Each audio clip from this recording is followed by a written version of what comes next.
Yeah, welcome again. Here I am again. I'm really happy to be here, and I enjoy this conference very much, and I enjoy the country very much.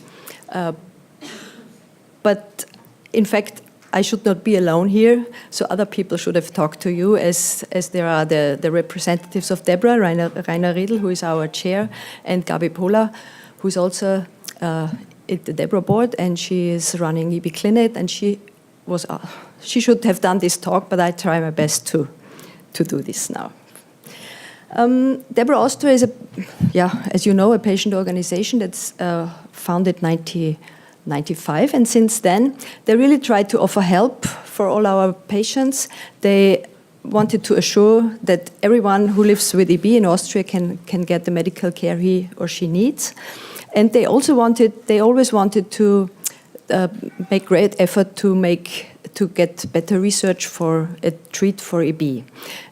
And so several years ago, Dr. Rainer Riedl and Professor Hintner, who was the chair of the Department of Dermatology in Salzburg for a long time, they decided, when sitting together with a glass of beer, we should do something to make this possible, even when we are all retired and not even there. So the dream began to build something special, and the dream was, yes, we will build a house for EB patients in Austria. Austria, despite all the other countries we've seen before, is a very small country. It's smaller than the North Island of New Zealand. It's just the area between Auckland and Wellington. And if you skip the far north, then you have the size of our country. So it's small, and we can organize it different. Salzburg is in the very center of Austria, which is also helpful. And then they tried to raise money for this EB house, and after 2 years they had 5,000 euros and thought, okay, this might be a long way. But after help from several people, radio stations, organizations, raising awareness, some kind of help, they were able to get the money much quicker than they thought. And in a joint venture of the Dermatology department, the Salzburger Landeskliniken, as we call it, and the University of Salzburg, together with many donors in Austria who just gave 5 euros a month or 20 euros a year or something like that, we were able then to build this house and to open the EB house in 2005, which was then much quicker than we thought before. So there was this dream, and then all people worked together, the DEBRA groups and the doctors worked together. It was not something, the DEBRA didn't want to show the doctors how it could be, but the doctors also said this is how it has to be so that it will work. So all the things came together very well, and now we have our wonderful EB house, which is in fact just 400 square meters located in this clinic. The operating costs, yes, they are 900,000 euros a year at the moment. The outpatient unit alone is 350,000 euros for those who might think about just having a department where EB patients can come all year long.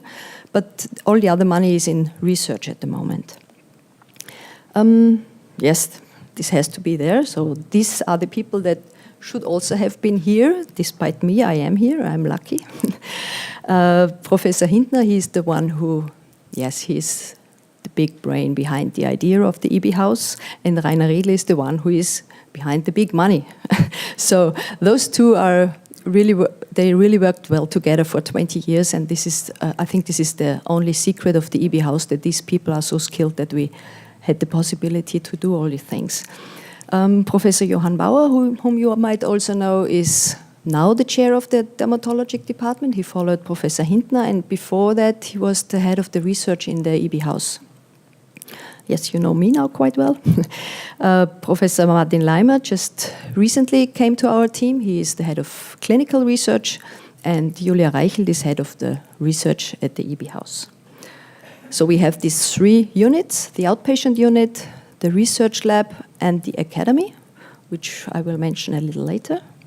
In our outpatient unit, it's me and we are 2 physicians at least, 3 nurses, 1 or 2 people working in administration, and 1 project manager who is also a social worker. We are all part-time, and the EB house is open. The office times are Monday to Friday from 8 to 1.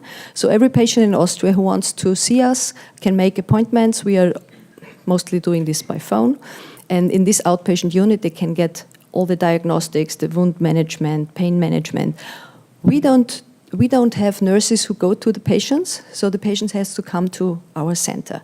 But of course, if you have a newborn child, it's necessary that you have someone at your home. So we are trying to get in touch with the local people. We are training them. They can come to the EB house, and we are doing it this way. As the ways are not that long in Austria, this works very well for many of the patients, and most of the things are paid by insurances in Austria. Everyone has to have an insurance in Austria, and most of the things are free, but not everything that the patient would like is paid by the insurances. So it's not every material, every dressing material, but most of them that are useful in EB are refunded, which is very good, and we are in a very good situation. But in fact, we are only an outpatient unit. So it's just for people with EB can come there and can have their consultations and many things. But if we have to organize some kind of operation, dilatation and other things, we work together with the general hospital, which is in fact only a general hospital. It's not a private clinic where people from all over the world can come and pay for the care, and they can get what they want.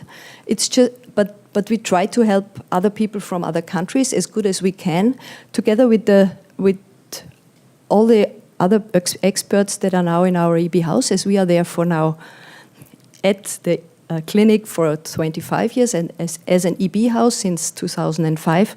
There are many doctors and other medical professionals in our local hospital that know about EB. If you come with EB, no one will ask you, what is this, what is that? So everyone knows about this in our clinics, and this is really helpful. And so also people from big hospitals in Vienna, and so they send patients to Salzburg for this treatment.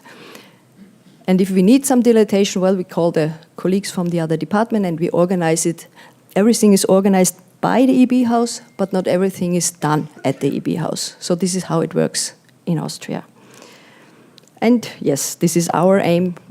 One day we said, this is the thing we want to do. We want to find a suitable therapy for this special person with this special life in these special circumstances. Because every EB patient is an individual with other circumstances, and we have to find solutions for these patients. So this is our aim, and together with my wonderful team, I'm quite able to do so, I hope. Yes, we have the research department with Julia Reichelt, and at the moment there are 27 researchers working at the EB house, mostly funded by DEBRA Austria. So this is, DEBRA Austria puts a great effort in getting money for research, and the people in Austria, I don't think that there is any person in Austria that does not know the butterfly children now, because we have these successful campaigns and everyone knows now, butterfly children, I heard about this, and people are really willing to donate for this organization. And they are doing great work, and without DEBRA Austria we could not do what we are doing. All the people that are working in my outpatient clinic are also funded by DEBRA. So there is not the doctors in the other departments. This is another story. But we are all paid by DEBRA, and therefore we can only work for EB patients. So if there is a need of doctors in the dermatology department, in another department, they can't call me and ask, can you please help there and help there? So I'm just dedicated for the work at the EB house, which is a luxury I really appreciate. And our patients also appreciate that there's always someone there they can call when they are in need.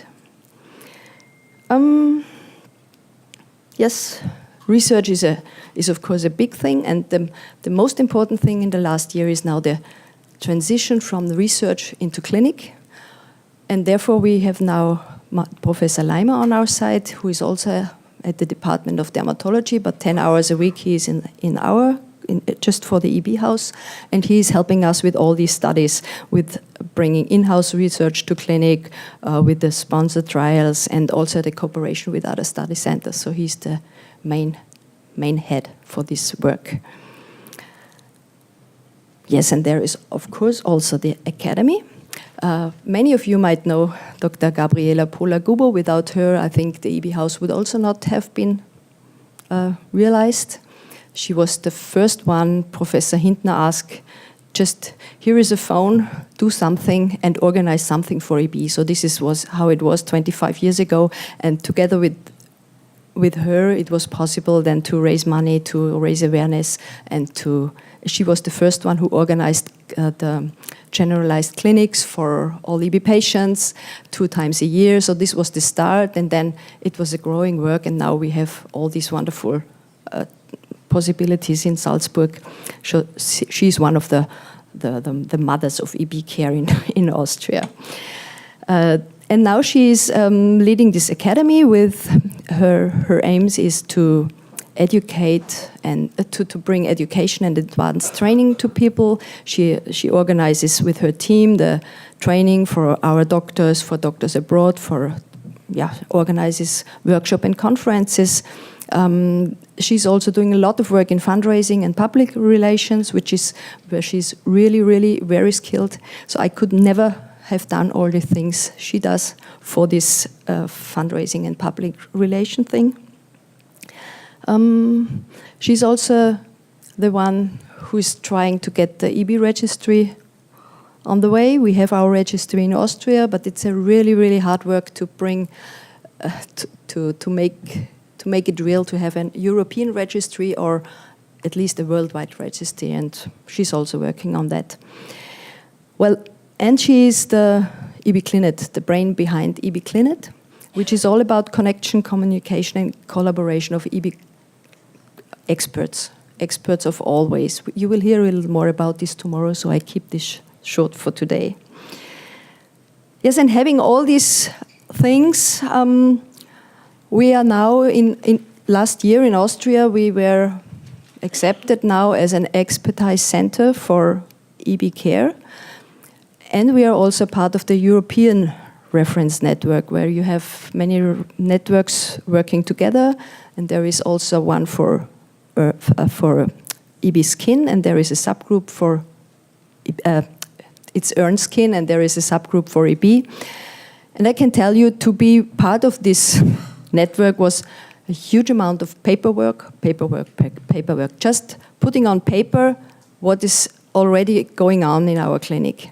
And it was harder to get all the papers for the Austrian registration than for the European network. So it's really hard work, but now it's done, and I hope for the future we will bring more experienced people to more patients, as we have now, at least in Austria. Well, and as we are this center of expertise, and as we are able to do all these things, we also done another thing. We were able to organize the research conference for EB in last September, and also the Clinet conference 2017. Both happened just linked together in Salzburg, and I want now to bring all the greetings and regards from Professor Bauer, Professor Hintner, Gabi Bohler, and Rainer Riedl to you. And at the end of my presentation, therefore, I will show you a short video. It's about 10 minutes. I hope it's in time. 10 minutes about the conference we last had in Austria, just to show you that it was really great to have all these skilled people together, and that we hope that the results of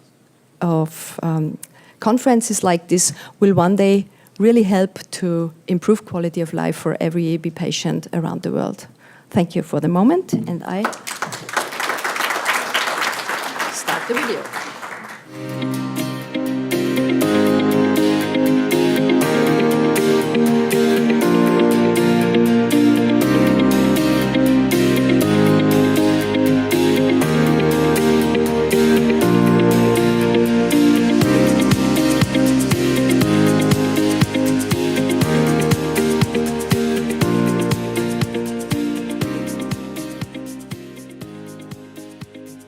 So I've been, let's say, over the 3 decades in many of these conferences, and this is clearly one of the best ones that we had.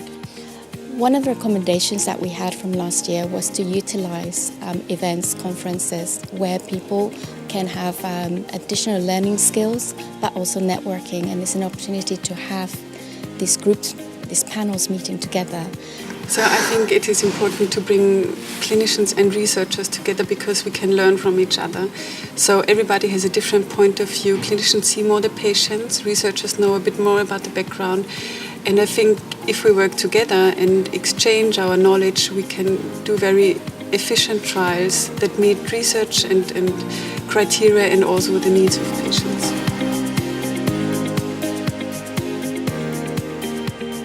My inspiration for becoming involved in EB research has been, as almost everything I do, which is the parents of the children I treat. Working with them, and then once I did that, I was just really inspired to both devote my career to helping EB patients and also trying to work in the lab and find some therapies for them. Their fortitude and sort of getting on with life despite their EB, it really inspired me to go on then and do my MD in EB research, and once I'd done that I was hooked, and it's been a sort of strand of work with me ever since. You go to patient support meetings like Deborah organizes, and you see the patients that are affected, especially the kids.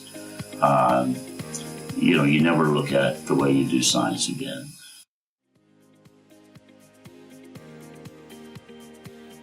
Well, I think 10 years ago we were really looking at very much lab research only, and I think the prospect of treatments for patients was quite distant still. Back in 2006, when we had the research conference EB 2006 in Dublin, we had the first example of a gene therapy. One patient was treated with a gene therapy. Over this following decade, we've seen that technology of gene therapy being extended to other types of EB, and also we've seen a huge development in diverse therapeutic approaches. And that's really important because EB is such a diverse disease that we need very different therapeutic options for people with different types of EB.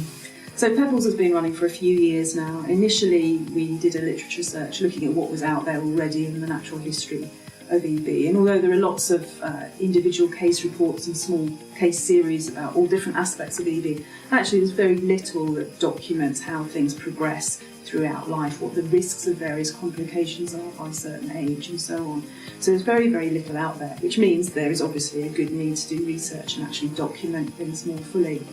We've been collecting data now on patients from London. We now have almost 60 patients enrolled, and so we've got basic data on them, their type of EB, their clinical features, interventions that they've had done, subjective and objective scores, and the socio-economic costs associated with that. But now we're going back and we're revisiting those patients in children every 6 months, in adults every 12 months. We're building up comprehensive data on people going forwards, which will be useful. Next step will be to roll it out to other centres, and so we can recruit more patients. And ultimately the aim would be to look at different types of EB besides recessive dystrophy. It's certainly clinical investigations, it's clinical expertise, which we are trying to condense at the EB House of Austria. We have 2 medical doctors there that are there for a long time now. That's really adding up to the expertise there. And so we aim at excellent clinical management of those patients, and a specific feature of the EB House Austria is that the research part is right next to the clinics, and so there is a very intense connection between the clinics and research people. It's just a few meters, so whenever there is something interesting for the research people, the clinics go over and tell them they should have a look. And on the other hand, if there is a clinical question coming up from the research people, they have the clinical people next to them, so that the exchange is very intense. One of the things we've done is to take some cells from an unrelated donor, some bone marrow cells, which we call mesenchymal stromal cells, and we've carried out clinical trials in children and adults with recessive dystrophic EB. These cells are not tissue matched, so they won't survive. They're not from a related individual. But what happens is that there is some sort of magic juice, some chemical reaction emanating from those cells, and it calms down the inflammation in the skin. It improves wound healing. It improves quality of life.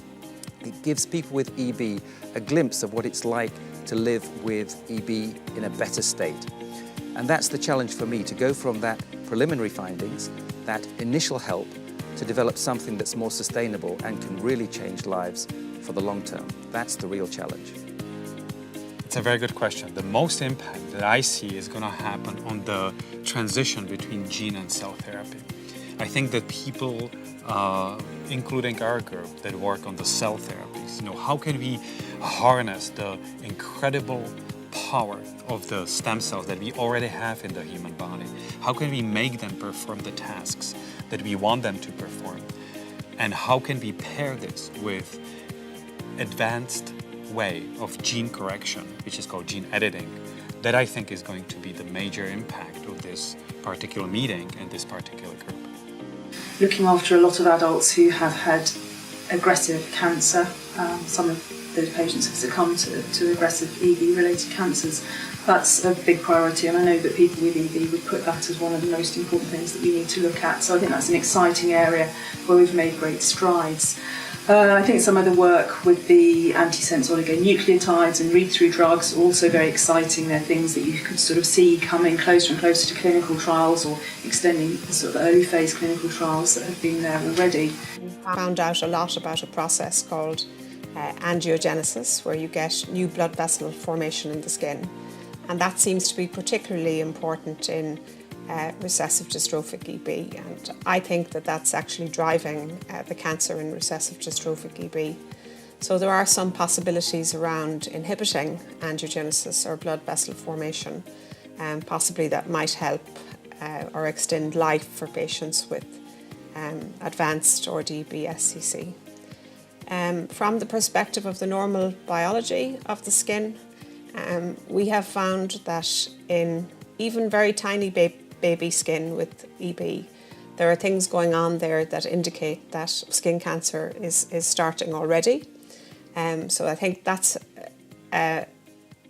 those findings, when they're published, I think will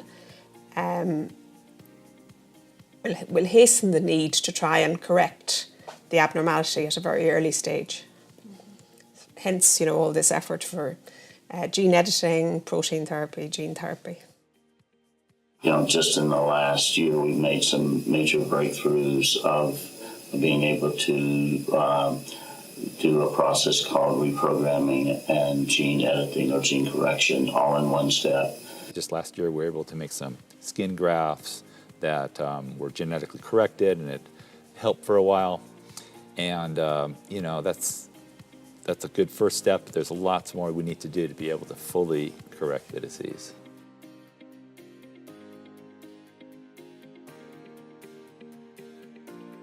Patient involvement is vital to having successful clinical trial outcomes and to changing the way we manage EB.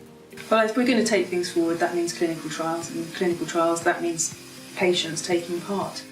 For a rare disease like EB, I think it's a very important aspect, because the sort of breadth and diversity of the science that's being developed, it's important for them to hear at face value, if you like, how that progress is going. They have to go through all the procedures, so the clinical trials have to be feasible and possible for the patients to participate.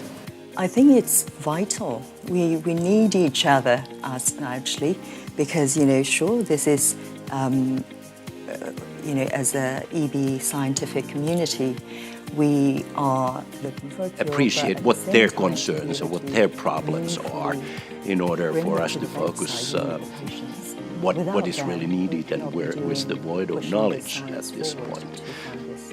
Hopefully a cure one day.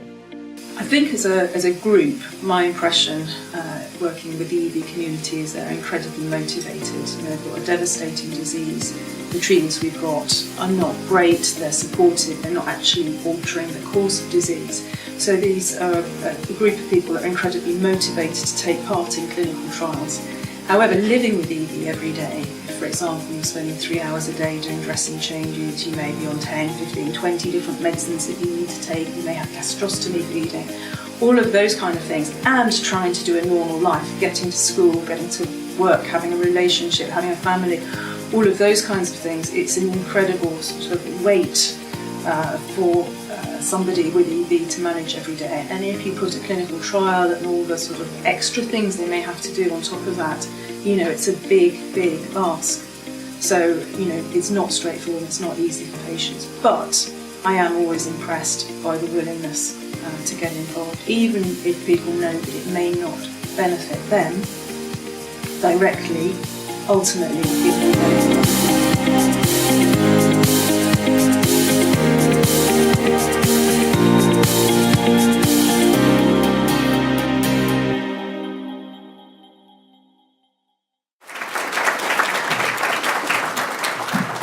That was it. Thank you very much.